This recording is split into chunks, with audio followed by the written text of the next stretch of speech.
फिर मतलब ये फ्रैक्शन भी है, फ्रैक्शन है तभी रैशनल नंबर है, इसलिए ये क्लोजर प्रॉपर्टी के अंदर क्लोज्ड है। बट अगर देखा जाए, हाँ जी, पर अगर देखा जाए अगर यहाँ पर 2/0 होता, मतलब अगर 2 डिवाइडेड बाई 0 होता तो ये एक रैशनल नंबर नहीं है।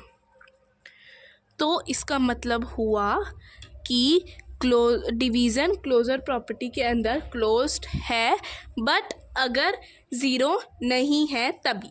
ठीक है, हमारी एक प्रॉपर्टी हो गई अच्छे से ख़त्म। कोई डाउट हुआ तो प्लीज़ मेरे को बता देना कमेंट सेक्शन में, तो मैं आपको क्लियर कर दूँगी। उसके बाद हमारी दूसरी प्रॉपर्टी आती है, वो है कम्यूटेटिव।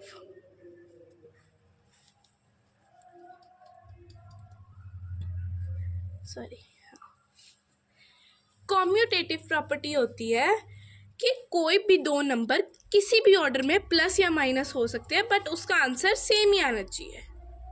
लाइक अगर हम a प्लस बी करेंगे या b प्लस a करेंगे, दोनों का आंसर सेम ही आएगा ना।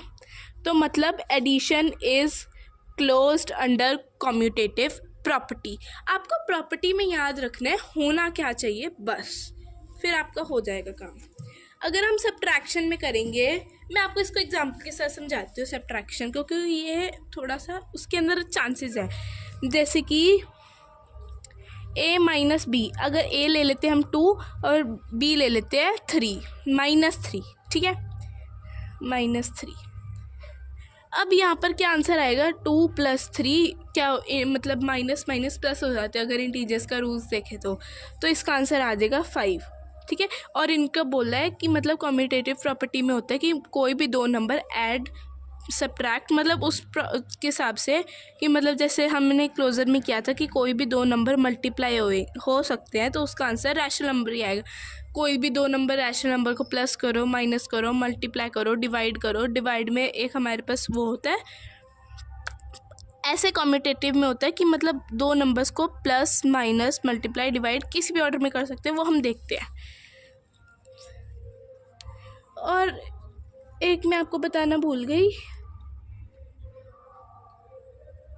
होल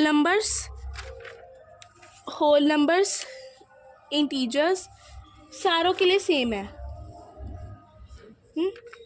अच्छा बात है कम्यूटेटिव में, जैसे इसका आंसर ये आ गया, अगर हम -3 - 2 करोगे इसका आंसर आएगा -5। तो इसका मतलब क्या हुआ कि सब्ट्रैक्शन में कम्यूटेटिव प्रॉपर्टी क्लोज नहीं है। इसको हम यहाँ पर लिखेंगे, अगर यहाँ पर कुछ क्वेश्चन ऐसे आता है तो हम लिखेंगे subtraction is not closed under commutative property.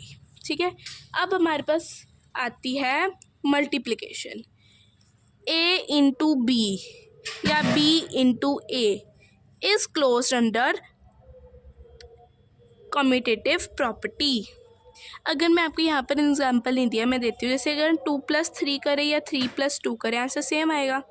या 2 × 3 करें या 3 × 2 आएगा, सेम आएगा। 6 और 6 आंसर सेम है। तो इसका मतलब हुआ ये किसी भी, अगर आप माइनस में भी ले लोगे, जैसे -2 × 3 या 3 × -2 में भी ले लोगे तो भी आंसर -6 आ जाएगा। यहाँ पर -6 आ जाएगा। तो मतलब कम्यूटेटिव प्रॉपर्टी में मल्टीप्लिकेशन क्लोज्ड है।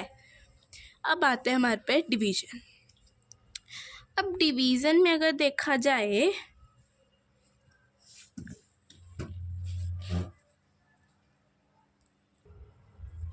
हाँ मैं आपको समझाती हूँ डिवीज़न की। डिवीज़न में होता है कोई भी नंबर्स को हम डिवीज़न में क्या होता है, अगर हम किसी भी नंबर को डिवाइड किसी भी ऑर्डर में कर सकते हैं। अगर देखा जाए ये गलत है। 2 / 3 a / b is not equal to b / a। देखो जैसे कि इसमें भी ऐसे a - b is not equal to b - a, a + b is equals to b + a। ठीक है, यहाँ पर जैसे कि a 2 है, ये b 3 है, 2 ये 3 है और ये 2 है। ठीक है, 2 / 3 आप खुद सोच के बताओ कि मतलब 3 / 2 इक्वल तो नहीं है ना, बस इसीलिए। अब उसके बाद हमारे पास कौन सी प्रॉपर्टी आती है, एडिटिव प्रॉपर्टी।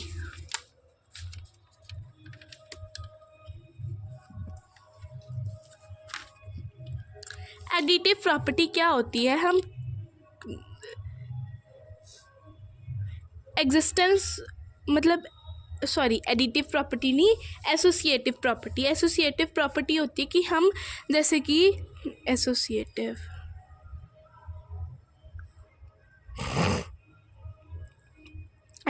प्रॉपर्टी होती है जैसे ए प्लस बी प्लस सी, इनका आंसर तो हमें पता है सेम आएगा। हम किसी भी ऑर्डर में इनको क्या बोलते हैं, से ब्रैकेट लगा के सॉल्व कर सकते हैं। जैसे कि हम पहले ब्रैकेट में इसे सॉल्व करके फिर इसे कर ले, या इसे नहीं इसे करके इसे कर ले, सेम आएगा ना आंसर। यही एसोसिएटिव प्रॉपर्टी है। जैसे कि अगर हम एग्जांपल लेते हैं तो A2 है, B3 है, C4 है। 2 + 3 + 4 is equals to 2, 3 + 4 that is equals to 2 + 7 equals to 5 + 4 that is equals to 9 that is equals to 9 sorry. तो मतलब ये मतलब addition is closed under associative property. अगर हम सब्ट्रैक्शन का देखा जाए इसके अंदर, तो सब्ट्रैक्शन में आप खुद ही बताओ, नहीं होता। Subtraction is not closed. A - B - C ये सेम ही रहेंगे सारे एग्जाम्पल्स के लिए, ठीक है। Is not equal to A -